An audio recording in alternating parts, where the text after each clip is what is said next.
Puis c'est là où je dis, dans le monde, il y a énormément d'infantilisme. D'ailleurs, je ne sais pas, avez-vous remarqué, quand vous conduisez votre voiture, si vous regardez les chauffeurs, moi, je me pose la question, est-ce que je conduis comme tout le monde? Parce que c'est inquiétant. Il y a des gens qui sont en arrière de vous, là. Bon. Et puis là, ils voudraient embarquer par-dessus vous, vous écraser deux, trois fois, là, puis ensuite aller par en avant et faire la même chose avec la voiture. Moi, je n'ai jamais klaxonné. À moins, là, vraiment, que c'est quelqu'un qui rouvre une portière, là. Parce que pour moi, je trouve ça comme inutile, là, en autant qu'il n'y ait pas de problème, que j'ai pas frappé quelqu'un, tu vois, ou que... Ça sert à quoi? Bon.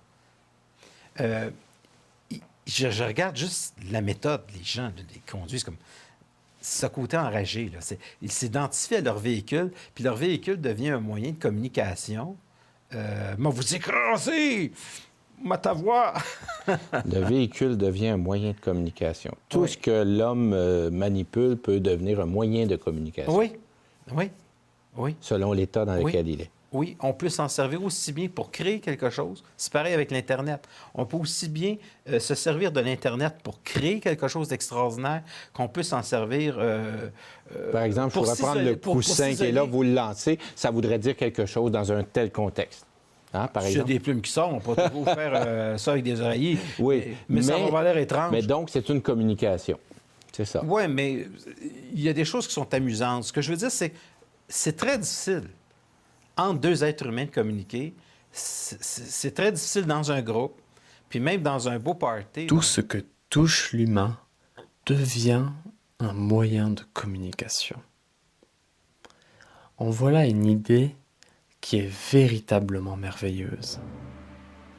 Il est vrai que la communication est un outil des plus formidables qui puisse exister. La communication permet la transmission de la connaissance de manière transgénérationnelle. Une génération peut apprendre à ses jeunes, ses enfants, ce qu'elle a appris. Et ainsi perpétuer un fil de connaissances qui aura donc une certaine forme linéaire, une évolution linéaire de la connaissance par la transmission transgénérationnelle. Et en plus de ça, lorsqu'il y a communication, il y a potentiellement organisation. Si des cellules ou des atomes s'organisent entre eux, c'est parce qu'ils échangent.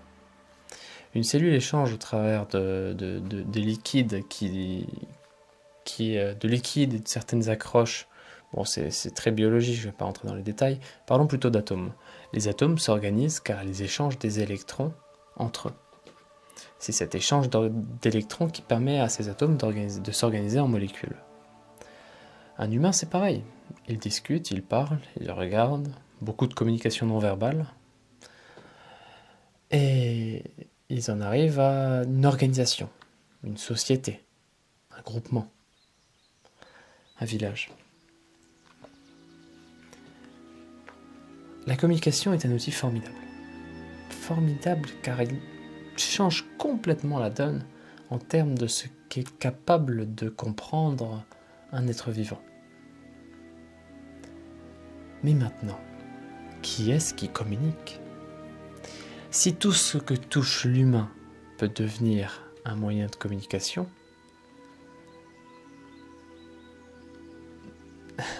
qui est cet humain qui peut transformer de cette manière chaque chose qu'il touche en moyen de communication ? Est-ce ce corps que nous sommes ? Est-ce cette conscience qui vit au travers de ce corps ? Ainsi nous se dévoile une vérité qui mérite que l'on se questionne dessus, et ce de manière soutenue. Qui est cette ou qu'est-ce que cette chose qui, au travers de mon corps, transforme tout ce que je touche en moyen de communication ? Mieux que ça. Qui est cette chose qui utilise ce corps comme moyen de communication ? Quelle est cette chose qui se permet d'utiliser ma conscience, pour expérimenter cette vie.